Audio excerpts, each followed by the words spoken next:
Welcome back to Data-Driven Engineering. In this module, we're going to be talking about databases and how you keep track of data and store it and access it in ways that are efficient and do that in Python. So let's just talk first of all about some database options. There are hierarchical databases. Those were in the 1960s that those started coming about. So you have a parent, and then each one has a child, and no child can belong to more than one parent. So this hierarchical, they're very efficient, very fast, but pretty rigid. An example of those is like a Windows registry or folders that are stored on a computer, and that hierarchical structure. Okay, so another example, back in the 1970s, relational databases. Okay, so relational databases are what we think of as like, with SQL, it creates a structured query language to be able to access tables and combine them. And there are things like primary keys, but it's operations like creating, okay, we have reading, updating, and deleting data, or CRUD, is common types of operations you do in a relational database. Now, we have these discrete tables, okay, and you might have an ID from one that refers to another that would allow you to access additional properties. So these relational databases help you store large and complex sets of data that can be accessed efficiently with a very compact SQL language. Now, there's many different types of like MySQL, Microsoft SQL Server, Oracle are all examples of these. Now, you also have things that are called non-relational databases, and these are often referred to as NoSQL.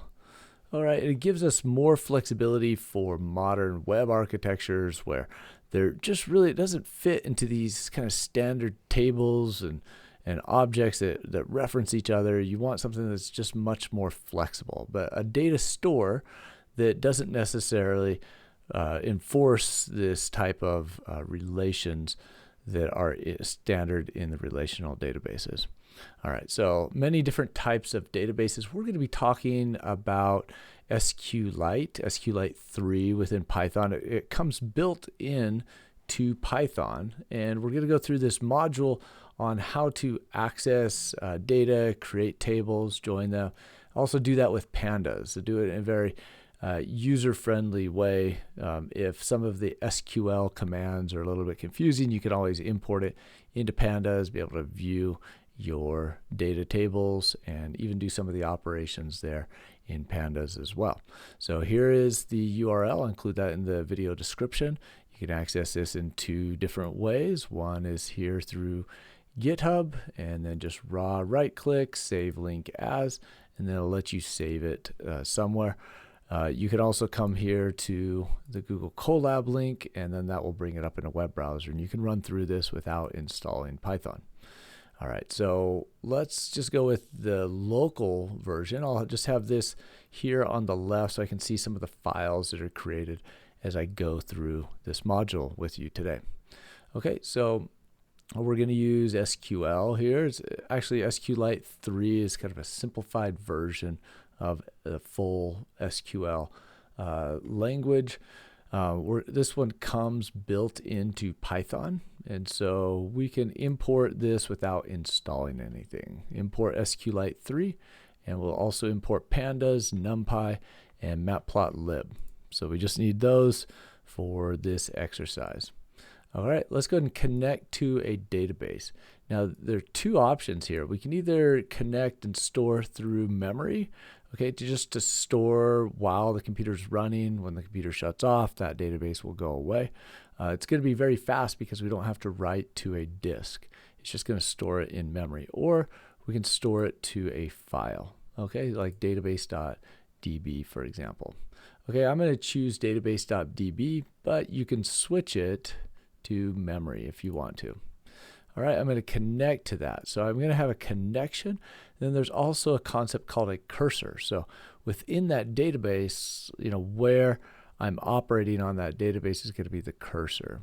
Okay, so I'm going to just have a connection.cursor to be able to access that. Okay, so connect to it first. You can see the database is created there. And then I'm going to be able to get my cursor. Now, there are a couple of different SQL queries that we need to be aware of. The first one is to create a new table. So we could either create a table or drop a table, for example. So let's go ahead and just drop a table if exists, and we'll drop T1. So if that one exists, we'll drop it. Now, we didn't create anything yet, so we didn't have anything to drop. But if it did exist, then we could drop it. All right, let's go ahead and create a new table. We'll create table T1, and then the ID is going to be like a row. That's going to be our primary key. And it's going to be an integer value. All right, and then we'll have a tag, and that's going to be text, a text type. And then we say it cannot be blank, so it's not null. And then we have a value, and that's going to be a real number, like a floating point number, and that one also can't be blank, so that one is also non-null.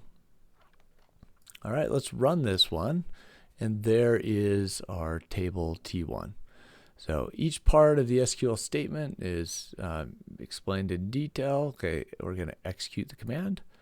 Okay, and I explain these. The ID is our primary key, tag is going to be text, and then value is going to be a real number, a floating point number.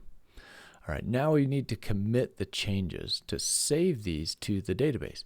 Until this commit function runs, other applications can't access the database updates. So this gives us an opportunity to make a sequence of changes. If there's an error, we can roll back to the current version, but when we're ready to commit those changes, we do connection.commit. And that makes those permanent, so then other applications that are accessing the database will be able to see those changes. Now let's do some row operations. Now we have this blank table. Now we need to insert some values. And so we're going to insert into our table T1, ID, tag, and values. And I'll put some question marks there as like placeholders. All right, and then I'm going to execute this command. So it's going to put that string in there. And I'm going to put in 0, P, and 5. All right, and then also do I for 1, I, 10, and then 2, D, 0.2. So this is our ID. That has to be unique. That's our primary key. And there we're going to commit. All right, so we've committed those 3 rows. Okay, so now what we want to do is insert a new record or row into T1 with the following values. So this is like a PID controller. Let's put in a feed forward element as well. So I just need to execute this with 3. I'll give it a new ID, FF, and then negative 0.01. And then I'll commit that to the database. So I've added a new row into the database. Now let's go ahead and just read SQL table, this T1 with pandas. So I can read SQL query, and this is part of the pandas package. We can just read SQL and then put in an SQL statement there. And we also have to include the connection as well. So let's just go ahead and read this in. This is a nice way to just visualize the table. So we see the ID, the tag, and the value right here. And then we can see each of the rows that we've added.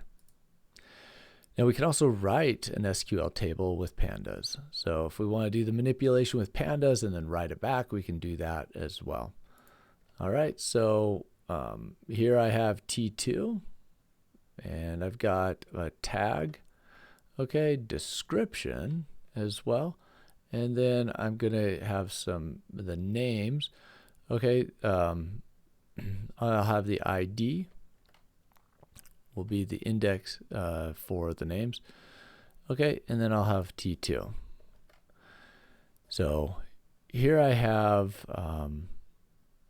Okay, so ID there, and then tag, and then a description. So in this earlier table, T1, I didn't really have a description for that P, I, D, or FF. Okay, so those characters. So this one adds a new table that lets me look up what do each of those mean. So now we're going to write a new table T2 to the database. All right, and I'll write the connection, and if it exists, it'll replace it. All right, so it went ahead and wrote that to the database. All right, so now we have T1 and T2 in that database. Now we can join the tables with pandas. I'm going to first of all read all of the values. Okay, so the asterisk means all of the values, all the rows from T1 from this connection, and then I'll set index equal to ID. And I'll say in place equals true. So I don't have to say T1 equals T1.setIndex. All right, and then let's look at T1. Okay, let's also retrieve table T2 and set the index in the same way. So I'm going to retrieve all the rows from T2. There's our connection. We'll set the index as ID in place equals true and look at T2. Okay, now we want to join the two tables with an inner join. So there's inner and outer. There's different types of joins that we can do. We'll cover those in a little bit more detail. Okay, so the ID rows are common between T1 and T2.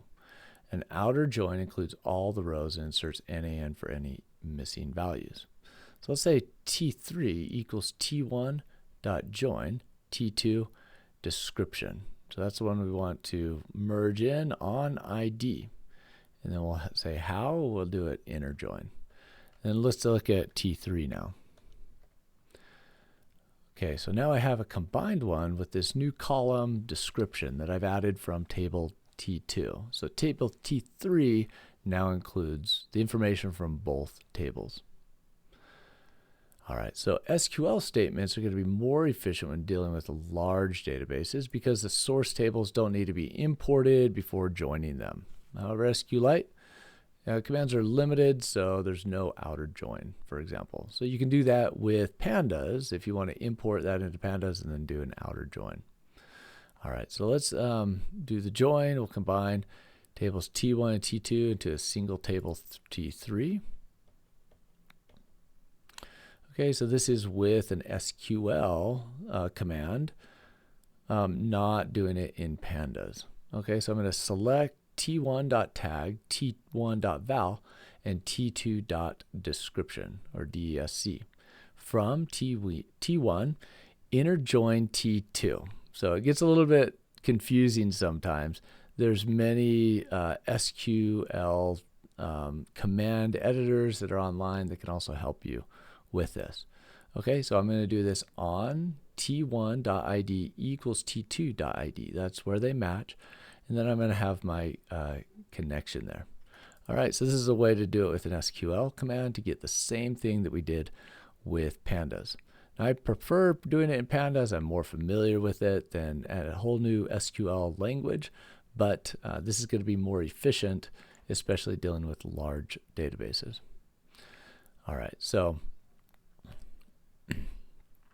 there's a filter with SQL where. Now, they can select a subset of the rows that meet a certain conditions. So we're going to create a new table T4 that contains a history of PID tuning parameters from a PID controller. And a new record row is created every time the tuning parameters are changed. So this would be like in a programmable logic controller or distributed control system where an operator might be changing some of these values, and we want to store these in a history. And we're going to set our index to be ID, and we're going to have a record of some of those values. Okay, so here is T4. We're going to have a history based on the ID. This is proportional, integral, a couple of integral changes, derivative changes, and no feed forward changes. Okay, so let's show only the rows with ID equals 0, where ID equals 0. Okay, so let's look at a read SQL query, and we're going to select all from T4 where the ID equals 0. And we'll look at our connection. Okay, so this down selects just those rows where ID equals 0. Now let's join T1, T2, and T4 with common ID with an inner join to create table 5. All right, so I'm going to select T1.tag, T2.description, and T4.history. Okay, from T1, and I'll inner join T4 on T1 ID equals T4 ID. So that's how I join them, the ones that match, and I'll inner join T2 on T1 ID equals T2 ID, where T1.tag equals P. So I only want the P values for this. Okay, so it shows me a history of all the proportional only changes to my controller. Now let's create a plot of the proportional, okay, to show how it has changed. So I'm just going to create that from this T5 history, from this column right here, and I'll have some red circles with lines that show that. Okay, so now we can also complete this with pandas, with the history of P, I, and D shown on a single plot. Okay, so let's go ahead and join those. These are going to be inner joins on ID. Okay, and then we can plot the values. And I'll show a histogram. I'll do plot kind equals bar with some X ticks that are in the horizontal and with the T5 tag. And then I'll have some other labels there. I'll filter table only to show the P values. Okay, so I've filtered it, and there you can see all of the proportional terms, all of the integral, derivative, and feed forward there as well. Okay, so as a final activity here, we want to create a new table T0 that contains 3 SQLite data types. We're going to do OP. Okay, so let's do OPID. This is an operator as an integer primary key, the name, and a photo as well. Okay, so we're going to store that as a blob. So text, you have real, you have int, you can also do a blob, which is just an object. It can be like an image or something like that. Okay, so let's go ahead and drop table if exists, T0. All right, so in addition to the history of what changed, we want to find out who changed it. All right, let's create a table of all our operators. This is our operator ID. We're going to have our operator ID be our primary key. And then we'll have a name, and that's going to be not null.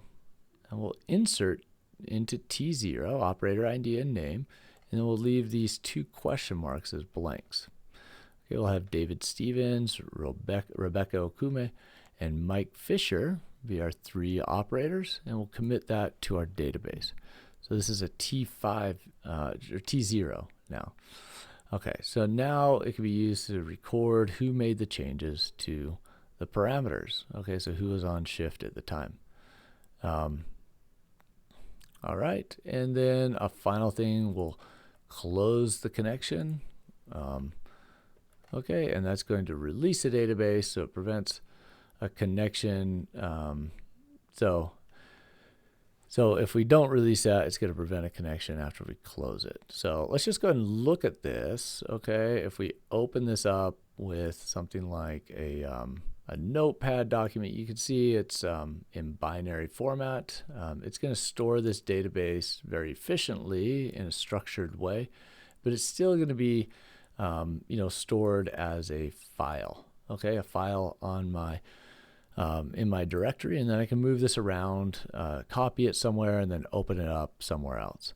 So SQLite 3 is a very convenient way to do that with Python. It's built into Python. There are also many other SQLite languages that you can access with Python that have interfaces to like MySQL or Oracle or others through Python. But this is just a very simple database that you can use to access some of these SQL commands through Python that's already built in. All right, let's go back here and talk about what's coming next. We're going to be talking next about sensors and how to acquire data from these microcontrollers and microprocessors. And in particular, we'll go through some things on ESP32 and talk about how to update the firmware and be able to access data. So the issue of accessing data from sensors, and then we'll also have a couple case studies later that talk about how to access, for example, air pressure, and then we're also going to do one on temperature as well. So much more coming in terms of data access and data-driven engineering. Thanks for joining.